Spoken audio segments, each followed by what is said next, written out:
அந்த இது இடத்துல விமான நிலையம் வரும்போது ஃபஸ்ட்டு விமான நிலையம் கட்டுப்பானம், நீங்கள் என்ன வேணாலும் டெக்னாலஜி யூஸ் பண்ணி கட்டிக்கோங்க.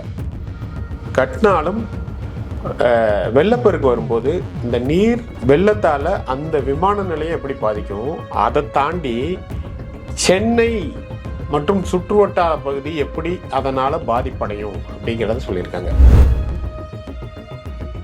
நிறைய தொழிற்சாலைகள் தமிழ்நாட்டை விட்டு பக்கத்து மாநிலத்துக்கு போனதுக்கு காரணமே திமுக அரசோட ஊழல் தான். வாங்கின லேண்டை அரசாங்கம் வேற ஏதோ ஒரு விஷயத்துக்கு பயன்படுத்த தான் போறாங்க.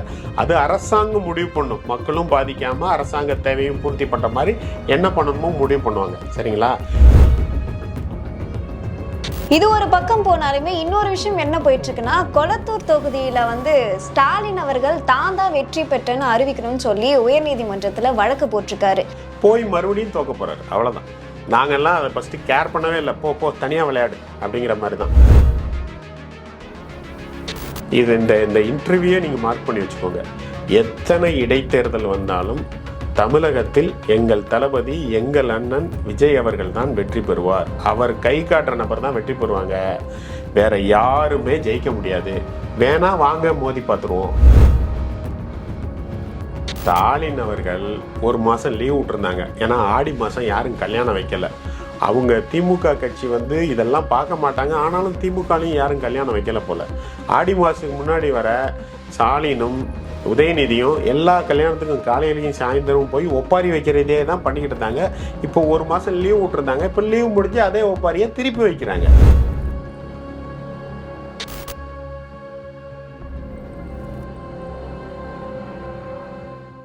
ஜாம்பவான் நேயர்களுக்கு வணக்கம். நான் உங்க தீபிகா. இன்றைய நிகழ்ச்சியின் சிறப்பு விருந்தினர் தமிழக வெற்றி கழகத்தின் செய்தி தொடர்பாளர் பம்மல் டி கந்தசாமி அவர்கள். வணக்கம் சார். வணக்கம் சார். நேத்திக்கு பார்த்தீங்க அப்படின்னா, அதாவது பரந்தூர் விமான நிலையத்தை கைவிடப்படுறதா முதல்வர் அவர்கள் அறிவிச்சிருந்தாரு. இதற்கு எதிர்கட்சிகள் எதிர்ப்பு தெரிவிச்சாங்க. இது அக்கறையா இல்ல அரசியலா சார்?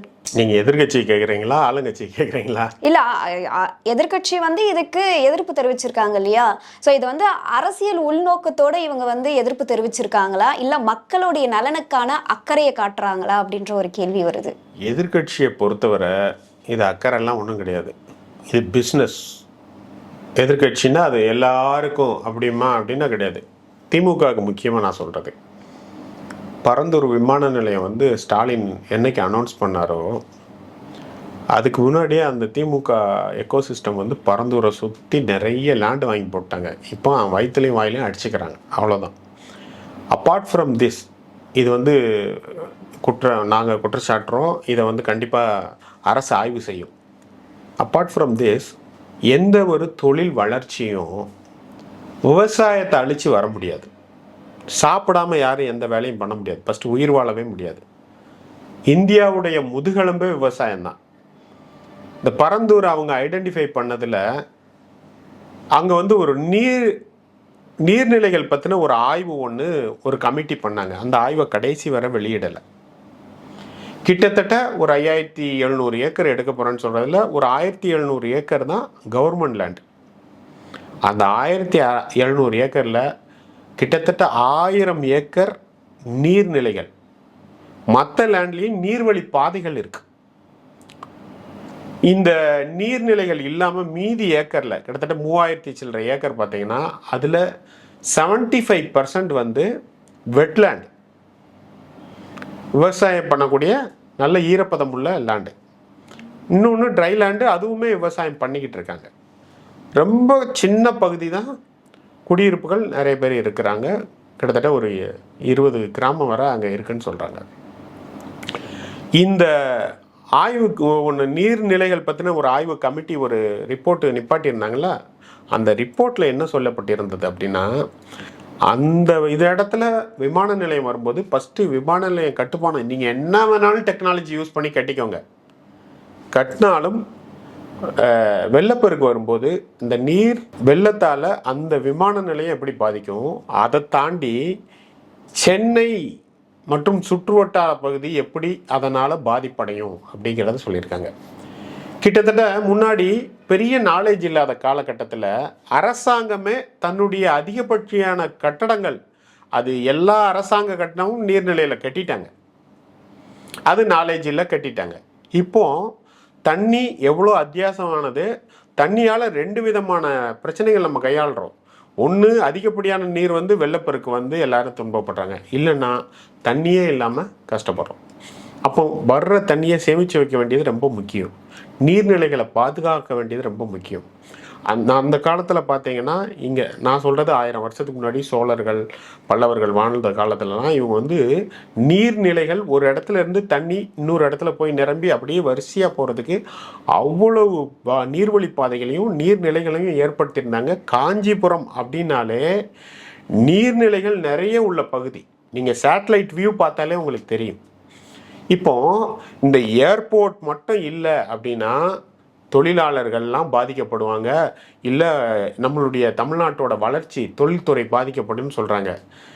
அந்த இடத்துல விவசாயத்தை அழிச்சிங்கன்னா சாப்பாடு தண்ணி இதனால் எல்லா கஷ்டமும் வரும். விவசாயங்கிறது நம்மளுடைய இந்தியாவுடைய முதல் வருமானமே விவசாயம்தான்.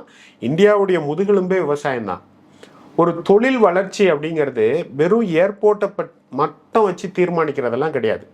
ஆனா இதுல அந்த லேண்டு இல்லை, இது முடிச்சிடறேன். அந்த லேண்டு அப்புறம் அரசாங்கம் கொடுக்குற சப்சிடிஸ் லேண்டுக்கு ப்ளஸ் மின்சாரம், அப்புறம் வந்து அரசாங்கம் கொடுக்குற சிங்கிள் விண்டோ சிஸ்டம் அவங்க ஃபேக்ட்ரி ஆரம்பிக்கிறதுக்கு, இதெல்லாம் இருக்குது. தொழிலாளர்கள் நிறைய வேணும். அதெல்லாம் நிறைய தொழிற்சாலைகள் தமிழ்நாட்டை விட்டு பக்கத்து மாநிலத்துக்கு போனதுக்கு காரணமே திமுக அரசோட ஊழல் தான். அவங்க யாருக்குமே சிங்கிள் விண்டோ சிஸ்டத்தில் உடனே கொடுக்கல. இன்னைக்கு தளபதி அவர்கள் கிட்டத்தட்ட 1 லட்சம் கோடிக்கு உண்டான எம்ஓஇ சைன் பண்ணிக்கிட்டு 15 நாள்லேருந்து 21 நாளில் உங்களுக்கு அனுமதி வழங்கப்படும் இருக்காரு. அதுவும் வந்து நீங்கள் யாரையும் எந்த ரெக்கமெண்டேஷனும் போக வேண்டாம், என்ன பண்ண வேண்டாம், ஆன்லைன்லேயே நீங்கள் சிங்கிள் விண்டோ சிஸ்டத்தில் அதுக்குண்டான அரசாங்கம் என்னென்ன சொல்கிறாங்களோ அதெல்லாம் நீங்கள் தகுதியை வச்சுருந்தீங்கன்னா கிடைக்கும்னு சொல்லிட்டாரு. இதெல்லாம் திமுக செய்யாதனால தான் தொழில் வளர்ச்சி கெட்டு போச்சு. இந்த ஒரு விஷயத்தால் கிடையாது. இது மட்டும் இல்லாமல் எக்ஸ்ட்ரா நாம் முதல்ல சொன்ன மாதிரி திமுக இன்னைக்கு கதறது காரணம், ஐயோ தொழில் வளர்ச்சி நிறுத்துறாங்களே, அது கிடையாது. அவங்களுடைய சொந்த தொழில் வளர்ச்சி பரந்தூரை சுற்றி பல்லாயிரம் கோடிகளை வாங்கி குவிச்சிருக்காங்க அந்த எக்கோ சிஸ்டம். அதில் அவங்களுடைய வருமானம் போச்சு அப்படிங்கிற வைத்தறிச்சல் தான். சரி, இதில் தான் அவங்க என்ன சொல்கிறாங்கன்னா, ஆல்ரெடி நாங்கள் வந்து 90% நிலங்களை வந்து கையகப்படுத்திட்டோம். எவ்வளோ பெரிய பொய் பார்த்தீங்களா அப்படின்னு சொல்கிறாங்க. இன்னைக்கு வர கிட்டத்தட்ட 27லேருந்து 30% நிலங்கள் தான் கையப்படுத்தியிருக்காங்க. அதனால இப்போ மறுபடியும் அவங்களுக்கு நாங்கள் நிறையவே காசு கொடுத்துட்டோம், இப்போ அதை எப்படி வந்து நீங்கள் ஈடுகட்ட போறீங்க அப்படின்ற மாதிரி அதுதான் சொல்கிறேன். அந்த உள் நோக்கம் அப்படிங்கிறது வாங்கின லேண்டை அரசாங்கம் வேற ஏதோ ஒரு விஷயத்துக்கு பயன்படுத்த தான் போகிறாங்க.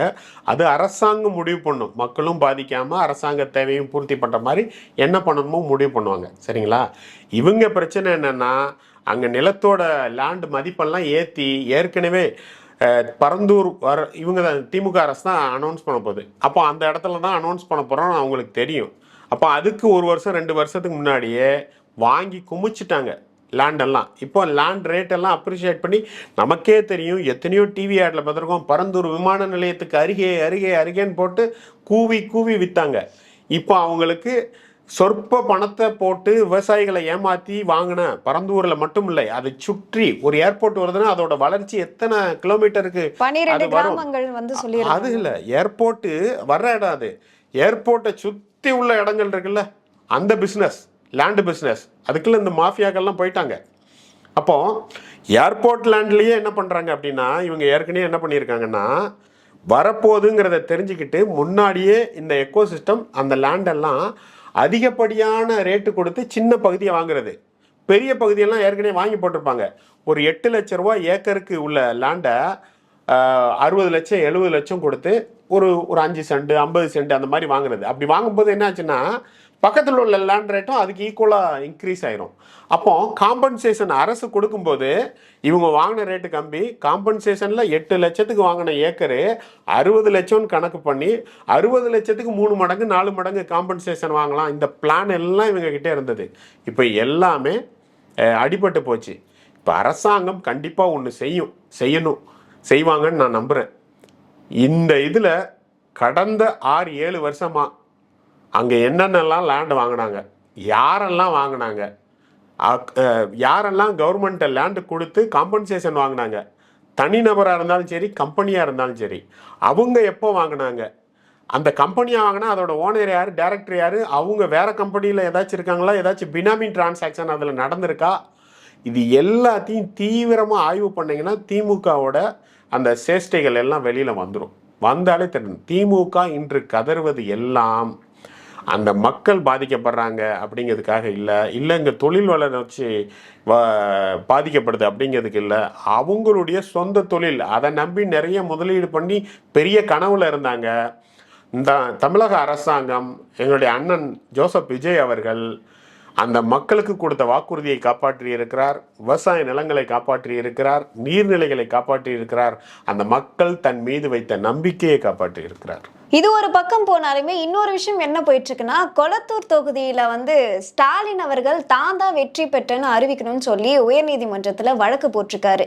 அதாவது இந்த ஓட் மிஷன்ல வந்து நிறைய குளறுபடிகள் ஏற்பட்டிருக்கு, ஸோ அதனால வந்து தாவேக்கா வெற்றி பெற்றதை வந்து ஏத்துக்க முடியாது அப்படின்னு சொல்லி இந்த ஒரு வழக்கு போட்டிருக்காரு. இது எப்படி சார் பாக்குறீங்க? எப்படியும் பார்க்கல, அவரால் இன்னும் ஏத்துக்க முடியல, அதனால போறாரு, போய் மறுபடியும் தோக்க போறாரு, அவ்வளவுதான். நாங்கள்லாம் அதை ஃபஸ்ட்டு கேர் பண்ணவே இல்லை, போ தனியாக விளையாடு அப்படிங்கிற மாதிரி தான். என்னவும் பண்ணிட்டு போங்க, மக்கள் எங்களுக்கு ஓட்டு போட்டாங்க, நாங்கள் வெற்றி பெற்றிருக்கோம், மக்களுக்கு சர்வீஸ் பண்ணுற வேலையில் இருக்கோம், அவருக்கு வேறு வேலை இல்லை, வெட்டியாக இருக்கார், அதனால் அந்த வேலையை பார்த்துக்கிட்டு இருக்காரு. எத்தனை இடத்துக்கு போனாலும் மறுபடியும் தோப்பார். இப்போ உயர்நீதிமன்றத்தில் தோற்றுருவார், உச்சநீதிமன்றம் போனாலும் தோப்பார். ஏன்னா நிதர்சன உண்மை, மக்கள் ஏகோபித்த ஆதரவு வந்து எங்களுடைய தளபதி, எங்களுடைய அண்ணனுக்கு தான் இருக்குது, அதனால தான் எல்லாரும் ஜெயித்தாங்க. அதனால் ஸ்டாலினுக்கு இன்றைக்கி வேலை இல்லை, அதனால் அந்த வேலையை பார்க்காரு. இல்லை, எப்படியாவது சட்டமன்றத்துக்குள்ள வர வேண்டும் அப்படின்ற ஒரு விஷயத்துக்காகவே எந்த வழிகள்லாம் வந்து போக முடியுமோ அதை கையில் எடுக்கிறாரா? இப்போ வந்து இருக்குல்ல, காலியாக இருக்குல்ல, உங்களுடைய கள்ள கூட்டணியில் தானே பிஜேபி இருக்குது, அவங்கக்கிட்ட சொல்லி கொஞ்சம் டக்குன்னு எலெக்ஷனை வைக்க சொன்னால் போதும். எலெக்ஷனில் நில்லுங்க, வாங்க, உங்களை யாரும் வேண்டாங்க, இது ஜனநாயகம், எந்த தொகுதியில் வேணாலும் போய் நிற்கலாம். ஆனால் ஒன்று சொல்கிறேன், இது இந்த இன்டர்வியூவை நீங்கள் மார்க் பண்ணி வச்சுக்கோங்க. எத்தனை இடைத்தேர்தல் வந்தாலும் தமிழகத்தில் எங்கள் தளபதி, எங்கள் அண்ணன் விஜய் அவர்கள் தான் வெற்றி பெறுவார். அவர் கை காட்டுற நபர் தான் வெற்றி பெறுவாங்க, வேற யாருமே ஜெயிக்க முடியாது. வேணா வாங்க, மோதி பார்த்துருவோம். சரி, இப்போ வந்து அதிமுகவாக இருக்கட்டும், திமுக இருக்கட்டும், வைக்கக்கூடிய குற்றச்சாட்டு என்ன அப்படின்னா, சட்டமன்றத்தில் எங்களுடைய கேள்விகளுக்கு ஆளும் கட்சி பதில் சொல்ல மாட்டேங்குது, அப்படியும் நாங்கள் பேசினாலும் எங்களுக்கு வந்து வாய்ப்புகள் மறுக்கப்படுது, எங்களோட மைக்கை வந்து ஆஃப் பண்ணிடுறாங்க அப்படின்னு தொடர்ச்சியான குற்றச்சாட்டாக வைக்கிறாங்க. இந்த வீடியோவை, இந்த கேள்வியை பார்க்குறவனே சிரிச்சிருவான். ஏன்னா சட்டமன்றத்தில் எதிர்கட்சியில் உள்ள எல்லாரும், ஏவா வேலுவோ வேலுமணியோ இன்னும் பலர் புகழ்ந்து தள்ளுறாங்க. சபாநாயகர், உங்களை மாதிரி ஒரு சபாநாயகர் இதுவரை எங்களுக்கு கிடைச்சதில்லை, நீங்கள் எங்களுக்கு நடுநிலையோடு இருக்கிறீங்க, எங்களுக்கெல்லாம் வாய்ப்பு தரீங்க. ஏன் நேற்று கூட வேலுமணி அவர்கள் சொன்னார், ஐயா நீங்கள், எனக்கு ஆச்சரியமாக இருக்குது, திமுகலாம் எங்கள் சைடு திரும்பினதே கிடையாது, அவங்க ஆட்சி காலத்தில் வாய்ப்பே கொடுக்க மாட்டாங்க, நீங்கள் ரொம்ப பெருந்தன்மையாக நடந்துக்கிட்டு இருக்கீங்க அப்படின்னு. ஏன் பலமுறை நம்ம உதயநிதி அவர்களே சொல்லியிருக்காரு, சபாநாயகர் அவர்கள் வந்து நிறைய வாய்ப்பு கொடுக்குறாரு, நிறைய தவறு செய்தால் அந்த இதை அவைக்குறிப்பில் இருந்து நீக்கிறாரு, நிறைய அவைக்குறிப்பில் நீக்கிறது நம்மளுடைய மந்திரிகள் பேசுகிற பேச்செல்லாம் நீக்கியிருக்காரு அப்படின்லாம் சொன்னார். அதோட காரணம் என்ன, அவர் நடுநிலையாக நடந்துக்கிறார் அப்படிங்கிறது தான் அவர் சொல்கிறாரு. அப்போ எடப்பாடி அவர்கள் பேச வாய்ப்பே கொடுக்க மாட்டேங்கிறாங்கன்னு குற்றச்சாட்டு வைக்கிறாரு. அதாவது மேக்சிமம் வாய்ப்பு கொடுத்தாச்சு. எடப்பாடி வந்து ஆளுங்கட்சின்னு நினச்சிக்கிட்டு இருக்காரு, அவர் முதலமைச்சராக இருக்கும்போது எஞ்சி நிற்பார்ல, அந்த மாதிரி நினச்சிக்கிட்டு இருக்காரு. அவர் எதிர்கட்சி கூட கிடையாது, அவர் கட்சி 3வது இடத்துல இருக்குது. ஃபஸ்ட்டு எடப்பாடி அந்த உண்மையை புரிஞ்சுக்கணும். ஸ்டாலின் எப்படி ஒரு மனநோயில் இருக்காரோ அதே மாதிரி தான் எடப்பாடி ஒரு மனநோயில் இருக்கார். என்ன, ஸ்டாலின் வெளியில் இருக்கார், அதனால் இங்கே கதறலை, இவர் உள்ளே இருக்கிறாரு, கதறாரு. அங்கே எதிர்கட்சி வந்து உதயநிதி அவர்கள், எதிர்கட்சிகளுக்கு கொடுக்க வேண்டிய இதை வந்து உதயநிதி அவர்களுக்கு தான் கொடுப்பாங்க. அவர் ஆளுங்கட்சியும் கிடையாது, எதிர்கட்சியும் கிடையாது, அவர் ஒரு கட்சியோட தலைவர், உள்ளே உட்கார்ந்துருக்காரு, அவ்வளோதான். அவருக்கு உண்டான வாய்ப்பு அதிகப்படியாகவே கொடுக்கப்படுகிறது. அவர் முதலமைச்சருக்கு ஈக்குவலாக வாய்ப்பு கேட்காருன்னு நான் நினைக்கிறேன். சரி, இப்போ இன்னொரு அரசியல் வட்டாரத்தில் பேசப்படக்கூடிய விஷயம் என்ன அப்படின்னா, முதல்வர் விஜய் அவர்கள் வந்து அடுத்த பிரதமராக ஆகணும் அப்படின்னு சொல்லி தாவேக்கா நிர்வாகிகள்லாம் வந்து சொல்றாங்க இல்லையா. இந்த விஷயத்துக்கு மாணிக்கம் தாகூர் அவர்கள் என்ன சொல்றாருன்னா, இது ரசிகர் மன்ற மனநிலையே வந்து காட்டுது அப்படின்ற மாதிரி குறிப்பிட்டிருக்காரு. இப்போ இதை வச்சு பார்க்கும்பொழுது காங்கிரஸுக்கும் தாவேக்காவுக்கும் வந்து ஒரு வார்த்தை போர் வந்து மோதிக்கிட்டு இருக்கு அப்படின்னு சொல்றாங்க. யாராச்சும் அதுக்கு தாவேக்கால இருந்து பதில் சொன்னாங்கன்னு சொல்லுங்க. அது அவருடைய மனநிலை. அவங்க தலைவர் தானே பிரதமராகன்னு நினைப்பாரு. அதில் எந்த ஒன்றும் இருக்காதுல்ல. அவர் சொன்னார்ல ரசிகர் மனநிலை. அவர் என்ன பேசல சொல்லியிருக்காரு, அவங்க தளபதியை ரசிக்கிறாங்க, தளபதி வரணும்னு நினைப்பாங்க. இது ரெண்டுமே வேற வேற. யார் எந்த வார்த்தை போறோம் கிடையாது. என்னைக்கு யாரு நீங்க தமிழ்நாட்டை பாருங்க, அதுக்கப்புறம் என்னைக்கு யாரு அதுக்கு ரிப்ளை பண்ணியிருக்கான்? தாவேக்கால இருந்து சொல்லுங்க. தாவேக்கால இருந்து ஒரு எம்எல்ஏ வந்து இதுக்கு ரிப்ளை பண்ணியிருந்தாரு. நீங்க ரிப்ளை பண்ணுறார் அப்படின்னா ஏதாச்சும் அதிகாரப்பூர்வ செய்தி தொடர்பாளரோ இல்லை வந்து மெயினாக எப்போதுமே மீடியாட்ட பேசுகிற மினிஸ்டர்ஸோ இல்லை தளபதியோ யாராச்சும் சொல்லியிருக்காங்களா? எல்லாம் ரிப்ளை பண்ண மாட்டாங்க. அவங்க பாட்டு பேசுகிறாங்க. அதை நாங்கள் வருத்தப்படவும் இல்லை. அது அவங்களுடைய தலைவர் வரணும்னு அவர் ஆசைப்படுவார்ல, அதில் தப்பு கிடையாது. ஆனால் தாவேக்காவை பொறுத்தவரை நாங்கள் ஆசைப்படுறதுல எந்த தப்பும் கிடையாது. ஏங்க அவர் தளபதி வந்து எந்தவித இதுவும் இல்லாமல் உச்சத்தில் இருக்கும்போது தமிழ்நாட்டை காக்கிறதுக்கு வந்திருக்காரு. 100 நாளில் அவ்வளோ பெரிய சாதனைகள் செய்கிறாரு. அவருடைய வேலைகளோட ஸ்பீடு, மக்கள் மீது கட்டுற அக்கறை எல்லாம் தெரியுது. அதனால் அவர் ஏன் இங்கே இருக்கணும், இன்னும் ஒரு படி மேலே போகணும்னு எல்லாரும் ஆசைப்படலாம். ஆனால் எது நடக்குமோ அது நடக்க வேண்டிய சமயத்தில் நடக்கும். என்னை பொறுத்தவரை தளபதி தான் அடுத்த 25-30 வருஷத்துக்கு தமிழ்நாட்டை தீர்மானிக்க போகிற சக்தி. அவர் தான் முதலமைச்சராக இருக்க போகிறாரு, இல்லை அவர் காட்டுறவரும் முதலமைச்சராக இருக்க போகிறாரு. ஸ்டாலின் அவர்கள் ஒரு கல்யாண நிகழ்ச்சியில் என்ன சொல்லியிருந்தாருன்னா, பல லட்சம் பேர் வந்து தவறுதலாக வந்து ஓட்டு போட்டு தேர்வு பண்ணிட்டாங்க. இனி வரும் காலகட்டத்திலேயாவது வந்து யோசிச்சு சிந்திச்சு ஓட்டு போடுங்க. இது வந்து ஒரு ஆசா அவர்கள் சொன்ன மாதிரி வந்து இது மாற்றம் கிடையாது, ஒரு மிகப்பெரிய ஏமாற்றம் அப்படின்னு வந்து குறிப்பிட்டிருந்தாரு. ஸ்டாலின் அவர்கள் ஒரு மாதம் லீவ் விட்டுருந்தாங்க. ஏன்னா ஆடி மாதம் யாரும் கல்யாணம் வைக்கல. அவங்க திமுக கட்சி வந்து இதெல்லாம் பார்க்க மாட்டாங்க. ஆனாலும் திமுகலையும் யாரும் கல்யாணம் வைக்கல போல. ஆடி மாதத்துக்கு முன்னாடி வர ஸ்டாலினும் உதயநிதியும் எல்லா கல்யாணத்துக்கும் காலையிலையும் சாயந்தரம் போய் ஒப்பாரி வைக்கிறதே தான் பண்ணிக்கிட்டு இருந்தாங்க. இப்போ ஒரு மாதம் லீவ் விட்டுருந்தாங்க. இப்போ லீவ் முடிஞ்சு அதே ஒப்பாரியை திருப்பி வைக்கிறாங்க. இன்னும் 100 நாள் ஆயிடுச்சு. இன்னும் அவர்களுக்கு ஏற்றுக்கொள்ள முடியல. அதனால தான் அவர் இங்கே கதறாரு, பேட்டியில் கதறாரு, திருமண விழாவில் கதறாரு, இல்லை கோர்ட்டில் போய் கதறாரு. கதறிக்கிட்டே இருங்க, நாங்கள் தான் சிஎம், உங்களால் ஏற்றுக்க முடிஞ்சாலும் ஏற்றுக்க முடியாட்டாலும் சட்டப்படியே இன்னும் 1700 நாள் இருக்குது, சரிங்களா? ஆனால் மக்கள் அவர் நிரந்தர முதலமைச்சராக்கி மனநிலைக்கு வந்து ரொம்ப நாள் ஆச்சு. தளபதி தான் நிரந்தர முதலமைச்சர். ஏன் நீங்கள் சொன்ன மாதிரி எங்களுடைய கட்சி ஆட்கள் ஆசைப்பட்ட மாதிரி ஏன் எனக்கே ஆசை இருக்குது, தளபதி ஏன் பிஎம் ஆகக்கூடாது? இன்றைக்கி நிறைய இடத்துல தளபதியை கொண்டாடிக்கிட்டு இருக்காங்க, மற்ற மாநிலங்கள்லையும். அதனால் எது வேணாலும் நடக்கும். இனி தளபதியின் ஆட்சி, அதில் மட்டும் மாற்று கருத்தே கிடையாது. மரியவில்சன் அவர்கள் மீது லஞ்ச ஒழிப்புத்துறை நடவடிக்கை எடுக்கணும்னு சொல்லி அன்பில் மகேஷ் பொய்யாமொழி அவர்கள் வந்து சொல்லியிருக்காரு. அதுக்கு காரணம் என்னன்னா, கடந்த ஆட்சி காலத்துல பள்ளி கல்வித்துறையில லஞ்சம் வாங்கினாங்க, அதுக்கு நானே வந்து கொடுத்துருக்கேன் அப்படின்ற மாதிரி ஒரு அமைச்சர் வந்து இப்படி பேசுறது சரியில்லை, ஸோ இவர் மீது வந்து நடவடிக்கை எடுக்கணும் அப்படின்னு சொல்லியிருக்காரு. ஃபர்ஸ்ட் அவர் தயாருன்னு சொல்லிட்டாரு. அதனால ஃபர்ஸ்ட் அன்பில் மகேஷ் உள்ள போய் உட்கார்றதுக்கு உண்டான எல்லா வேலையும் நடந்துக்கிட்டு தான் இருக்கு. ஏற்கனவே அன்பில் மகேஷ் சொல்லி தான் அவங்க திமுக காரன் ஒருத்தன் 100 கோடிக்கு மேலே காசு வாங்கினவன் இப்போ உள்ளே இருக்கிறாப்புல. அடுத்த அன்பில் மகேஷ் உள்ளே போகிறாரு. அவர் நினைக்கிறாரு இவர் வந்து இப்படி சொல்லிட்டாரு, அதனால் இவர் மேலே நடவடிக்கை வரும்னு. அவர் என்ன சொன்னார், என்ன சொல்ல வந்தார், எல்லாமே எங்களுக்கு புரிஞ்சது. அதனால் அவர் நேர்மையாகவே அதை எதிர்கொண்டு போய் சொல்லுவார். அவர் சொல்லும்போது என்னுடைய இன்ஸ்டியூட் இருக்குது, நாங்களே அப்படின்னா ஒரு இன்ஸ்டியூட்டோட ஓனர், நாங்களேன்னா நானே எல்லா இடத்துக்கும் போகணும்லாம் அவசியம் கிடையாது. எங்களுடைய நிர்வாகிகிட்ட கேட்டிருப்பாங்க, அதிகாரிகிட்ட கேட்டிருப்பாங்க, வேலை பார்க்குற ஏதோ ஒரு பொசிஷனில் உள்ளவர்கிட்ட கேட்டிருப்பாங்க, அவங்க போயிருப்பாங்க, அந்த தகவல் இருக்கும், எல்லாமே இருக்குது. அவர் தத்தி, சின்ன தத்தி கூட சேர்ந்ததுனால அவர் தத்தியாக தான் இருக்கார். அதனால அவர் அப்படித்தான் பேசுவாரு. இல்ல அவர் என்ன எங்க மீது பொய்யான புகார்களை கொடுத்துட்டு இருக்காங்க, நாங்க அவங்க மீது வந்து மான நஷ்ட வழக்கெல்லாம் போட்டிருக்கோம் அப்படின்லாம் வந்து சொல்லியிருந்தாரு. திமுககாரன் உத்தமம் மாதிரி பேசிக்கிட்டு தான் இருக்கான். விரைவில் எல்லா நடவடிக்கையும் இருக்கும் பாருங்க. ரொம்ப வெரி சூன் தளபதி வந்து எல்லாத்தையும் ரிவ்யூ பார்த்துக்கிட்டு இருக்காரு. எல்லாம் இன்னும் நிறைய ஒயிட் பேப்பர்ஸ்லாம் வரப்போகுது. எல்லா ரிவ்யூவும் முடிச்சுட்டு எத்தனை பழைய அமைச்சர்கள் உள்ளே போகிறாங்கன்னு மட்டும் பாருங்க. அதில் யாரெல்லாம் வந்து மாட்டக்கூடிய வாய்ப்பு இருக்குன்னு சார் நிறைய பேர் இருக்காங்க. அதுதான் சொல்கிறேனே, எப்போதுமே இந்த டேபிள் பண்ணியிருக்காங்க, தளபதிகிட்ட டேபிள் பண்ணியிருக்காங்க. இவன் கேட்குறான் ஜோசியம் பார்க்குறீங்களா அதை ஓப்பன் பண்ணுறதுக்கு என்ன ப்ரொசீஜர் இருக்குடா, அதெல்லாம் படிக்கணும், ரிவ்யூவில் இருக்குது. தளபதி தெளிவாக தானே சொன்னார் என் டேபிளில் இருக்குது அப்படின்னு. ரிவ்யூ பண்ணுறாரு, முடிச்சுட்டு இதெல்லாம் செய்ய தான் போகிறோம். கவலையே படாத, உன்னை தூக்கி உள்ளே வைக்கிறது மட்டும்தான் எங்கள் வேலையாக இருக்க போகுது. ஏன்னா நீ எவ்வளோ தமிழக மக்களோட வரி பணத்தை திருடி இருக்க இல்லை லஞ்சம் வாங்கியிருக்க எல்லாமே வந்துருச்சு. ஒரு ரிவ்யூ முடித்து தளபதியோட பழக்கம் என்னென்னா, நம்ம என்ன கொடுத்தாலும் ஃபுல்லாக அவர் படித்து பார்த்து அவர் ஏற்றுக்கிட்டு அதில் உள்ள என்னென்ன கொஸ்டின்ஸ் இருக்கோ அங்கே உள்ள அதிகாரிகளை கூப்பிட்டு கிளாரிஃபை பண்ணிவிட்டு ஃபைனலாக தான் செய்வார். அதனால் இவங்க எல்லாத்துக்குமே ஒரு சீன் இருக்குது, பார்ப்போம்.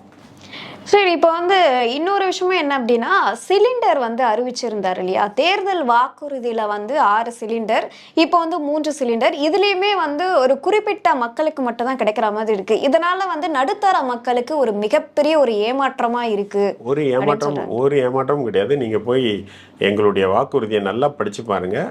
வாக்குறுதியே நாங்கள் தெளிவாக தான் கொடுத்துருந்தோம். இன்னொன்று, தளபதி அவர்கள் சட்டசபையில் அனௌன்ஸ் பண்ணும்போது ரொம்ப தெளிவான முதல் கட்டமாக அப்படின்னு சொல்லி அனௌன்ஸ் பண்ணியிருக்காரு.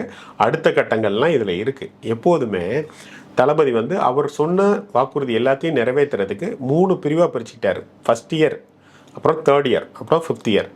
இந்த மாதிரி கட்டங்களில் தான் ஒன்று நிறைவேற்ற போகிறாரு. அதனால் எல்லா வாக்குறுதியும் நிறைவேற்றப்படும். எல்லா மக்களும் சந்தோஷமாக தான் இருக்கிறாங்க. திமுக எக்கோசிஸ்டம் இதெல்லாம் அவங்களால ஜீரணிச்சிக்க முடியல. அதனால் அவங்க எதையாச்சும் பேசிக்கிட்டே இருப்பாங்க.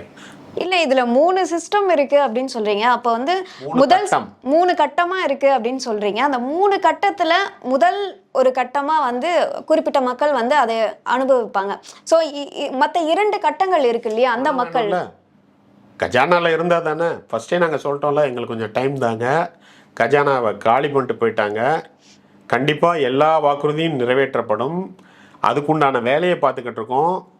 அரசாங்கத்துக்கு அதிகமான வருமானங்கள் ஏற்படுத்துறதுக்கு ஒரு நல்ல எக்ஸ்பர்ட் குழுவெல்லாம் போட்டிருக்காங்க. லீக்கேஜை கண்ட்ரோல் பண்ணிக்கிட்டு இருக்காங்க. ஊழலை தடுத்துக்கிட்டு இருக்காங்க. பணம் வர வர எல்லாமே நிறைவேற்றுவோம். திமுககாரன் 1000 ரூபா கொடுக்கன்னு சொல்லி 3 வருஷம் கழிச்சு தானே கொடுத்தான். நான் வந்து நிறைய இடங்களில் ட்ராவல் பண்ணுறேன். ஒரு கிராமத்தில் உள்ள ஆயா கூட தெளிவாக புரியுது. எப்பா, என் புள்ள வந்து கஷ்டப்பட்டுக்கிட்டு இருக்கான்ப்பா, என் புள்ள கொடுப்பாப்பா, நீங்கள் உங்கள் வேலையை பாருங்கப்பான்னு சொல்லுது. மக்கள் அவ்வளோ தெளிவாக இருக்காங்க. இல்லை, அதையுமே திமுக காரர்கள் என்ன சொல்கிறாங்க அப்படின்னா, இது எல்லாமே செட்டிங்கு, ஒருத்தரை பேச வச்சு அந்த வீடியோ எடுத்து ட்ரெண்ட் பண்ணுறாங்க இன்ஸ்டாவில் அப்படின்னு சொல்கிறாங்க. அவன் அப்படி தானே சொல்ல முடியும். அவங்களால வேற என்ன சொல்ல முடியும்? வேணா நீங்கள் ஒரு சேனல் தானே, நீங்களே போய் இண்டிபெண்ட்டாக ஒரு ஆய்வு பண்ணுங்க, உங்களுக்கு தெரியும். பெண்கள் எல்லாம் தெளிவாக இருக்காங்க. என் தம்பி, எங்கள் அண்ணன், என் புள்ள ரொம்ப கஷ்டப்படுறாரு, திமுககாரன் எல்லாம் திருடிட்டு போயிட்டான், அவருக்கு கொஞ்சம் டைம் கொடுங்க, அவர் கொடுப்பாருப்பா. பாதி பேர், சிலர் வந்து அதெல்லாம் ஒன்றும் வேண்டாண்ணே, நீங்கள் உங்கள் வேலையை பாருங்கண்ணே அப்படின்னு சொல்கிறாங்க. அவர்களுடைய நம்பிக்கை, என் புள்ள சொன்னால் செய்யும், எங்கள் அண்ணன் சொன்னால் செய்வார், என் தம்பி சொன்னால் செய்வார், அவர் செய்வார், நீங்கள் உங்கள் வேலையை பாருங்கள் அப்படிங்கிறதான் அவங்க கொடுக்குற மெசேஜ். ஏன்னா நீங்களே போய் கள ஆய்வு பண்ணுங்கள். உங்களோட நேரத்தை ஒதுக்கி பல்வேறு கேள்விக்கு விளக்கம் அளிச்சிருக்கீங்க, அதற்கு நன்றி சார்.